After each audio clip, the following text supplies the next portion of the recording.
এইমাত্র শ্রীভূমি শিলচর হাইলাকান্দি এবং ভারতের বিভিন্ন জায়গা থেকে আসা আজকের সকালের কয়েকটি গুরুত্বপূর্ণ খবর।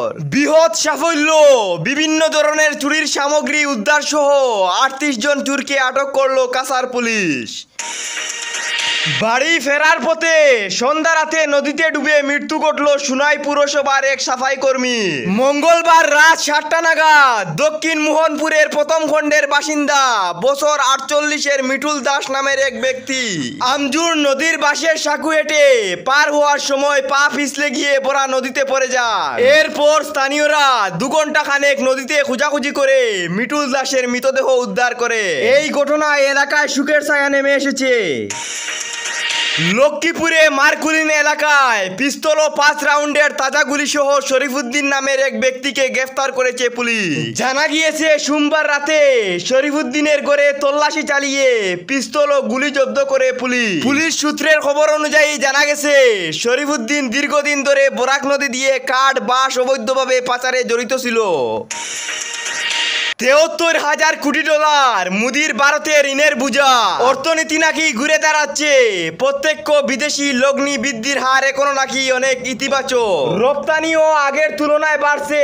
এই প্রতিটি দাবি লাগাতার করে চলেছে অর্থমন্ত্রক ও বাণিজ্য মন্ত্রক। 1 বছর আগে 2024 সালের জুন মাসে বৈদেশিক ঋণের পরিমাণ ছিল 66,800 কোটি ডলার, আর সেটাই 2025 সালের জুন মাসে বেড়ে হয়েছে 73,300 কোটি ডলার, অর্থাৎ মাত্র 1 বছরে প্রায় 7,000 কোটি ডলার বেশি, যা ছিল ডিজিপির তুলনায় 18.5%, সেটাই এখন 19%-এরও বেশি। কেন্দ্রীয় অর্থমন্ত্রকের মাসিক আর্থিক রিপোর্টে সাফাই দেওয়া হয়েছে এই বৃদ্ধির অন্যতম কারণ ডলারের বিনিময় মূল্য বৃদ্ধি। টাকার নিরন্তর পতনের কারণেও এই সময়সীমায় বিদেশি ঋণের পরিমাণ ভারতীয় অর্থমূল্যে অতিরিক্ত 500 কোটি ডলার বেড়ে গিয়েছে। বাবা শহীদ হওয়ার সময় শুধু চোখের জল পড়েছিল মায়ের, অমিত শাহকে আক্রমণ প্রিয়াঙ্কা গান্ধী। আবেগ আর আক্রমণের আধারে সংসদে মঙ্গলবার নজর কাড়লেন প্রিয়াঙ্কা গান্ধী। অপারেশন সিন্দুর ইস্যুতে বিশেষ আলোচনায় অংশ নিয়ে লোকসভায় টার্গেট করলেন সরকারের ব্যর্থতাকে, তুলে আনলেন পিতা রাজীব গান্ধীর প্রাণ হারানোর প্রসঙ্গ।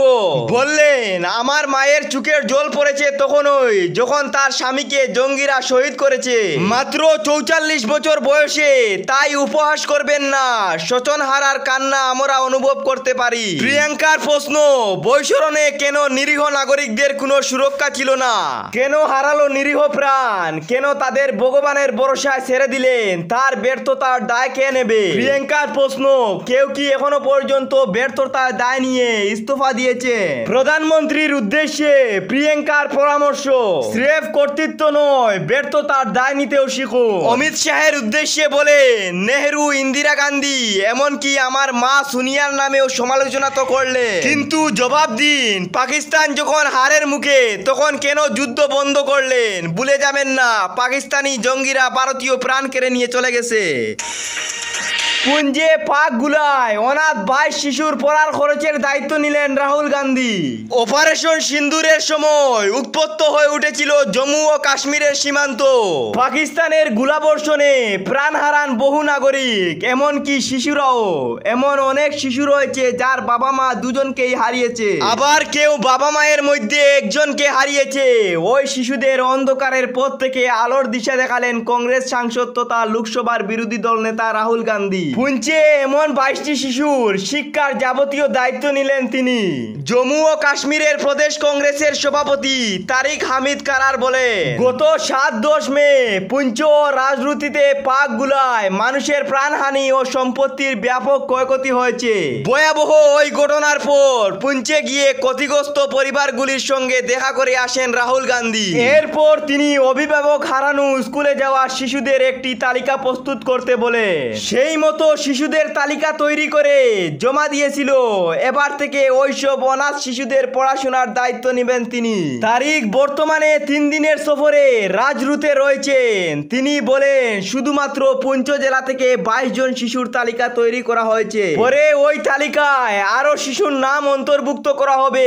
প্রতিকূল পরিস্থিতিতে শিশুদের পড়াশোনার যাতে কোনো ক্ষয়ক্ষতি না হয়, সেজন্য উদ্যোগী হয়েছেন কংগ্রেসী সাংসদ। জম্মু ও কাশ্মীর সরকারের জোট জঙ্গি ন্যাশনাল কনফারেন্সে এনসির সঙ্গে কংগ্রেসের মতপার্থক্যের কথা অস্বীকার করেছেন তারিক। এই ছিল আজকের আমাদের সন্ধ্যার কয়েকটি গুরুত্বপূর্ণ খবর। ভিডিও যদি ভালো লাগে তাহলে অবশ্যই একটি লাইক করে চ্যানেলটি সাবস্ক্রাইব করে পাশের বেল আইকনটি বাজিয়ে রাখবেন। ধন্যবাদ।